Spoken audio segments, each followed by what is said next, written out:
ভারতের সবথেকে বড় ক্রাউড পুলার সলমান খান। বলিউডে বহু সুপারস্টার এসেছেন, অনেকেই সময়ের সাথে জনপ্রিয় হয়েছেন, তবে যে তারকার নাম সর্বদা আলোচনার শীর্ষে থাকে তিনি হলেন সলমান খান। তার স্টারডম, ফ্যান ফলোয়িং এবং বক্স অফিস দাপট এতটাই শক্তিশালী যে তিনি একাই কোটি কোটি দর্শককে প্রেক্ষাগৃহে টানতে পারেন। শুধু ভারতই নয়, বিশ্বজুড়েই সলমানের ফ্যান বেশ বিস্তৃত রয়েছে। সলমান খানের সিনেমা মুক্তি পাওয়া মানেই এক উৎসব। বিশেষ করে ঈদে তার ছবি মুক্তি পেলে সিনেমা হলগুলোতে এক অদ্ভুত উন্মাদনা দেখা যায়। লাখো ভক্ত তার ছবি দেখার জন্য লম্বা লাইনে দাঁড়ায়, টিকিটের জন্য হাহাকার পড়ে যায়।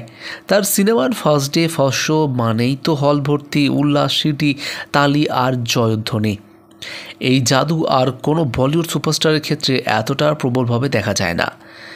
তার স্টারডামের সবথেকে বড় বৈশিষ্ট্য হলো তিনি শুধু শহরে নয়, গ্রামাঞ্চলের মানুষকেও সমানভাবে প্রভাবিত করতে পারেন। তার চরিত্র, অভিনয় শৈলী এবং অফস্ক্রিন ব্যক্তিত্ব তাকে মানুষের হৃদয়ের একদম কাছাকাছি নিয়ে গেছে।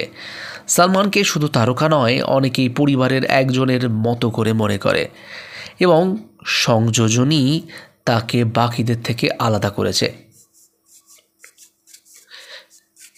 বলিউডের ইতিহাস ঘাঁটলেই দেখা যাবে যে সলমান খানই সেই অভিনেতা যিনি টানা ব্লকবাস্টার সিনেমা উপহার দিয়ে গিয়েছেন।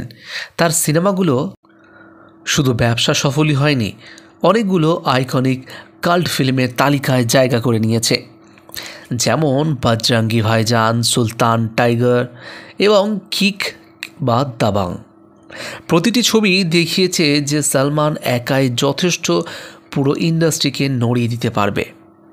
শাহরুখ খান, অক্ষয় কুমার, ঋত্বিক রোশন কিংবা দক্ষিণ ভারতের সুপারস্টাররা নিজেদের মতো সফল হলেও ক্রাউড পুলিং করার ক্ষমতায় সলমান খান সবার ওপরে। তার সিনেমা ব্যর্থ হলেও দর্শকদের মধ্যে তার জন্য ভালোবাসা কিন্তু একটুখানিও কমে না। এই বিশাল এবং অটুট ফ্যানবেসই তাকে বলিউডের সবথেকে ক্রাউড পুলার বানিয়েছে।